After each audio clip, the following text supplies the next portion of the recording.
Hello everyone, अपन next question करते हैं। Okay, हमारे पास गिवन क्या, हमारे पास गिवन है एक सर्कल का इक्वेशन गिवन है। उस सर्कल के इक्वेशन में दो पॉइंट है ए और बी, उस पर टेंजेंट ड्रॉ किया गया। वो जो दोनों पॉइंट का टेंजेंट जब दोनों क्या कर रहा है, एक पॉइंट पे मीट कर रहा है। कौन से पॉइंट पे मीट कर रहा है? वो ओरिजिन पे मीट कर रहा है। तब कह रहा है ना, जो ट्राइंगल बन रहा है ए ओ बी, उसका एरिया कितना होगा। हम डायग्राम के थ्रू समझाने की कोशिश करते हैं क्वेश्चन बोल क्या रहा है। तो क्वेश्चन कह रहा है एक आपके पास सर्कल है, सपोज करो ये आपके पास एक सर्कल है। क्लियर? इसका पॉइंट मान लो यहाँ पे एक ये है और इसका पॉइंट एक मान लो यहाँ पे इसके पास बी है। पहले पढ़ा, ये दोनों पॉइंट से जब टेंजेंट ड्रॉ किया गया यहाँ पे, तो ये दोनों कहाँ मिल रहा है? एक पॉइंट पे मिल रहा है। कौन से पॉइंट? उस पॉइंट का नाम क्या है? उस पॉइंट का नाम है ओरिजिन। ये दोनों टेंजेंट है, एक पॉइंट पे मिला। क्लियर? तो ये है आपके पास ओरिजिन। क्लियर?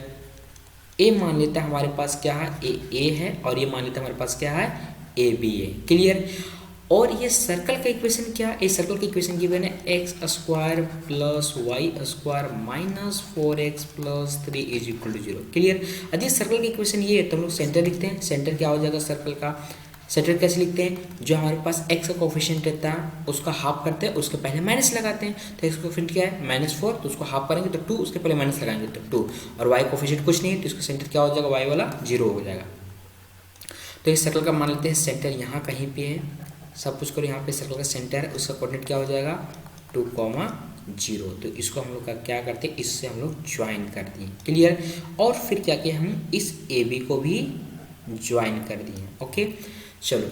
तो अब इस सर्कल का हम लोग रेडियस समझते हैं। क्या होगा रेडियस? मान लेते सेंटर क्या है? सी ए, तो रेडियस क्या होगा हमारे पास? A C. तो A C means radius R is equal to क्या होगा? हम लोग क्या करते हैं, जो सेंटर रहता है उसका स्क्वायर करते हैं, मतलब 2 का स्क्वायर प्लस 0 का स्क्वायर प्लस नहीं माइनस होता है, और जो कांस्टेंट टर्म रहता है ना उसको हम लोग क्या करते हैं? सब्ट्रैक्ट करते हैं। यहाँ पे कांस्टेंट टर्म क्या है? 3 है, तो 3 क्या करते हैं हम लोग? सब्ट्रैक्ट। क्लियर? कॉन्सेप्ट क्या बोलता है? रेडियस इक्वल टू होता है √g² plus f² minus c होता है। क्लियर? इस कॉन्सेप्ट को हम लोग यूज कर रहे हैं। तो यहाँ पे क्या आ जाएगा हमारे पास? r इज इक्वल टू आ जाएगा √4 - 3, तो हमारे पास r इज इक्वल टू आ गया 1। तो हमारे पास जो AC का वैल्यू कितना आ गया हमारे पास? 1 आ गया। क्लियर? चलो, और अब हमको पूछा है किसका एरिया? ए बी सी का एरिया पूछा है। क्लियर? अब इस ट्रायंगल के एरिया निकालना है तो हम लोग क्या चाहिए? ए बी का लेंथ चाहिए, मीन्स बेस और परपेंडिकुलर राइट। तो हम लोग क्या करते हैं, सी से लेके ओ को ज्वाइन कर देते हैं। तो सी से लेके जब हम लोग ओ को ज्वाइन कर दिए तो इस पॉइंट पे कट किया क्या? ए बी क्या? ए बी यहाँ पे इस सर्कल के लिए कॉर्ड हो गया, तो इस सी को कट किया, सॉरी ए बी को कहाँ पे कट किया? मान लेते पॉइंट क्या है? डी है। तो सी डी एक परपेंडिकुलर जब हम लोग ए बी पे ड्रॉ करते हैं तो क्या करते हैं? परपेंडिकुलर बाइसेक्ट करता है। क्लियर? समझ में आ रही है? चलो, अब हम लोग यहाँ पे देख सकते हैं जो ए बी है ना, ए बी इस पॉइंट के व्यू से कैसे एक्ट करेगा? ये एक्ट करेगा chord of contact. Chord of contact का कॉन्सेप्ट क्या होता है? जब कोई एक्सटर्नल पॉइंट से टेंजेंट ड्रॉ करते हैं सर्कल पे, तो टेंजेंट जिस पॉइंट पे मिलता है, जब वो दोनों को ज्वाइन करते हैं तो उसी को क्या बोलते हैं हम लोग? Chord of contact. तो यहाँ पे ए बी क्या हमारे पास? कॉर्ड ऑफ कॉन्टैक्ट है। सो हियर ए बी क्या है? COC means chord of contact. हम लिख देते हैं कॉर्ड ऑफ कॉन्टैक्ट। क्लियर? चलो, तो अब हम लोग को क्या चाहिए? हम लोग को चाहिए area of triangle O A B. उसके लिए हमको चाहिए लेंथ ए बी और हमको चाहिए लेंथ ओ डी। क्लियर? अब हम लोग देखते हैं कि ए बी का लेंथ कैसे निकालें। क्लियर? चलो समझो, ए बी का लेंथ निकालने के लिए हमको चाहिए ए डी का लेंथ। यदि हमको ए डी का लेंथ पता चल गया तो उसका डबल कर देंगे तो हमारे पास ए बी का लेंथ पता चल जाएगा। तो ए डी का लेंथ कैसे निकालेंगे? उसका लेंथ निकालने के लिए हमको चाहिए सी डी का लेंथ। क्लियर? अब सी डी का लेंथ निकालने से पहले हमको चाहिए ए बी का इक्वेशन, और कॉर्ड ऑफ कॉन्टैक्ट का इक्वेशन लिखने का तरीका हम आप लोगों को बताए थे। क्या बताए थे?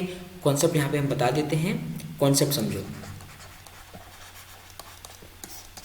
कॉन्सेप्ट बोलता है कि for chord of contact, for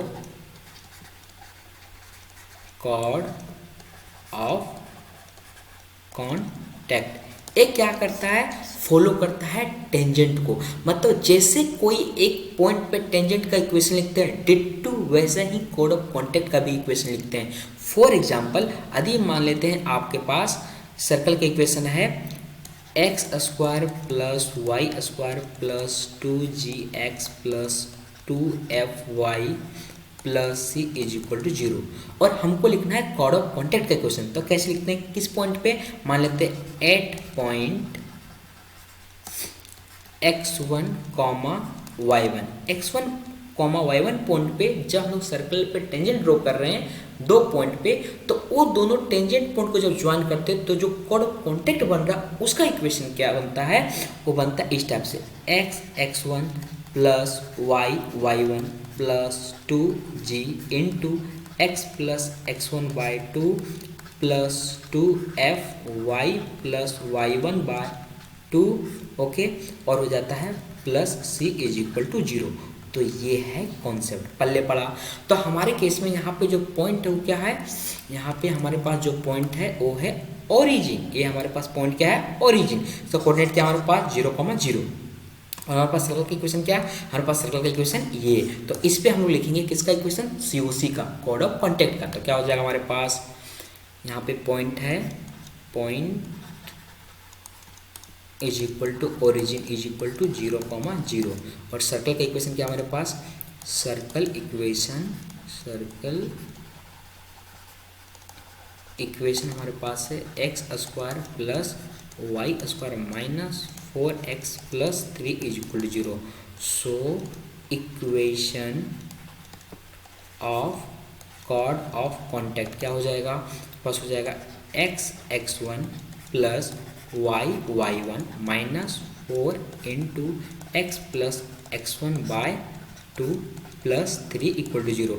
अब जो हमारे पास ये पॉइंट है इसके जगह पे यहाँ और यहाँ रख देते हैं और यहाँ रख देते हैं। तो हमारे पास क्या हो जाएगा x into 0 plus Y into 0 minus 4 into X plus 0 by 2 plus 3, just second, यहाँ पे हम लोगों ने थोड़ा सा एरर किया है, 3 इज इक्वल टू 0 है।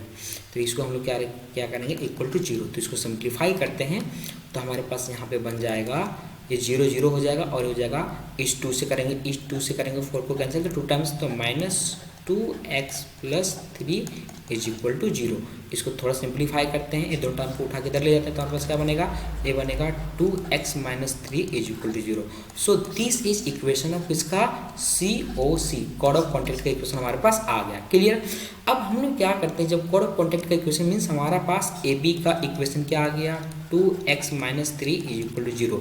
अब क्या करते हैं, एक पॉइंट C है उससे परपेंडिकुलर डिस्टेंस निकालते हैं AB पे, मतलब हम लोग क्या करते हैं, CD का लेंथ निकालते हैं। तो CD का लेंथ इक्वल टू क्या हो जाएगा, सो CD इक्वल टू होगा परपेंडिकुलर लेंथ, कौन सा पॉइंट से, सेंटर क्या है सर्कल का, सर्कल के सेंटर से इस जो पॉइंट है यहाँ से परपेंडिकुलर लेंथ निकालेंगे हम लोग AB पे, मीन्स ए पॉइंट D। तो क्या हो जाएगा हमारे पास, तो ये हो जाएगा mode 2 into 2 minus 3 divide bye x का कोफिशिएंट क्या है हमारे पास, एक्स का कोफिशिएंट हमारे पास है 1, तो हो जाएगा, सॉरी 2 है तो 2 का स्क्वायर मोड। क्लियर। तो हमारे पास आ जाएगा CD इज इक्वल टू हो जाएगा 1/2। पहले पढ़ा एक कॉन्सेप्ट यहाँ पे क्या यूज किया वो भी बता देते हैं। तो कॉन्सेप्ट क्या होता है, कॉन्सेप्ट क्या बोलता है, सपोज करो आपके पास एक पॉइंट है, लेट करते हैं पॉइंट इज इक्वल टू, मान लेते हैं आपके पास है H, K। क्लियर। और मान लो कि कोई स्ट्रेट लाइन का इक्वेशन है, स्ट्रेट लाइन का इक्वेशन मान लेते हैं हमारे पास है AX plus BY plus C is equal to 0। Clear.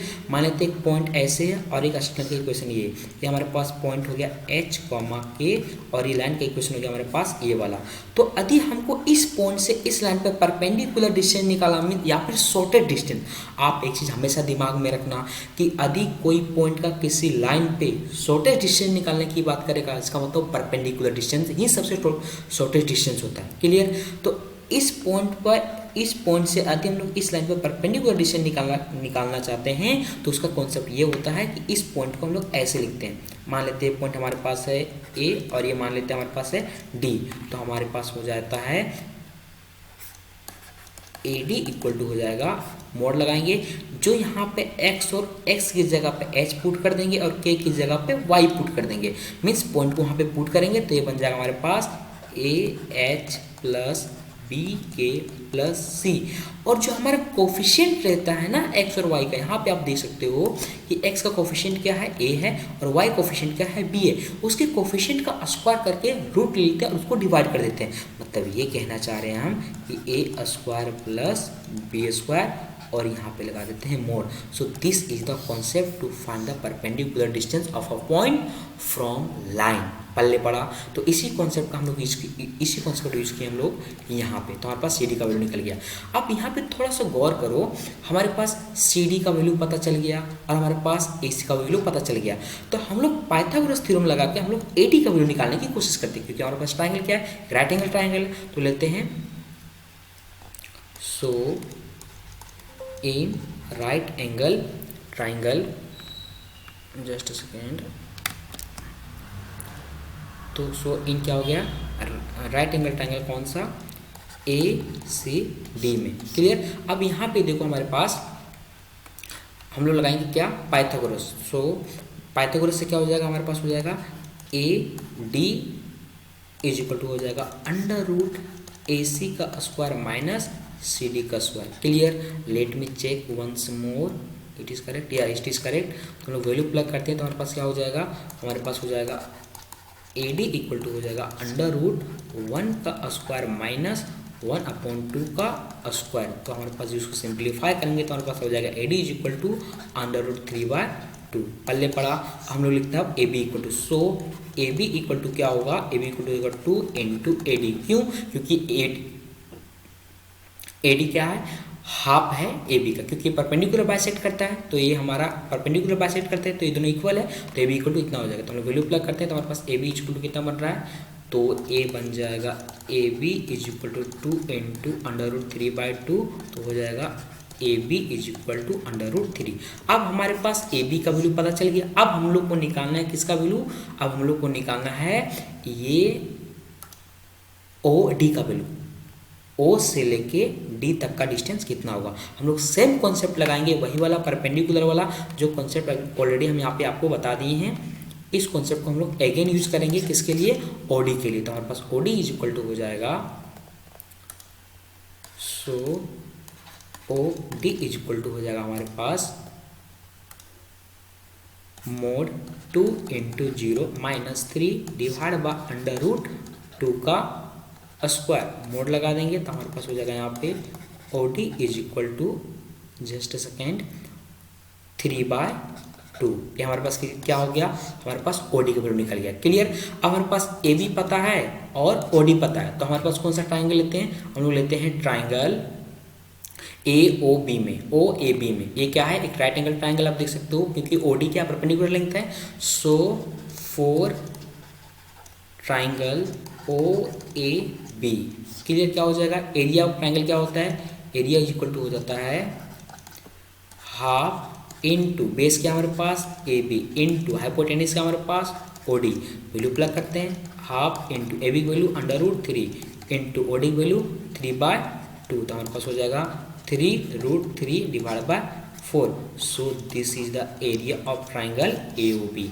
Clear. तो आप हमेशा एक चीज़ दिमाग में रखना, जब भी इस टाइप का सिचुएशन बनेगा तो आप क्या करना, बेस को निकाल लेना और परपेंडिकुलर डिस्टेंस निकालना, ये दोनों कॉन्सेप्ट का यूज करना, आपका इजीली एरिया निकल जाएगा। पल्ले पड़ा, तो हमारा करेक्ट आंसर कौन सा हो जाएगा, करेक्ट आंसर हमारे पास हो जाएगा, just second, option number 2। Option number 2 हो जाएगा करेक्ट आंसर। ओके, चलो बाय बाय।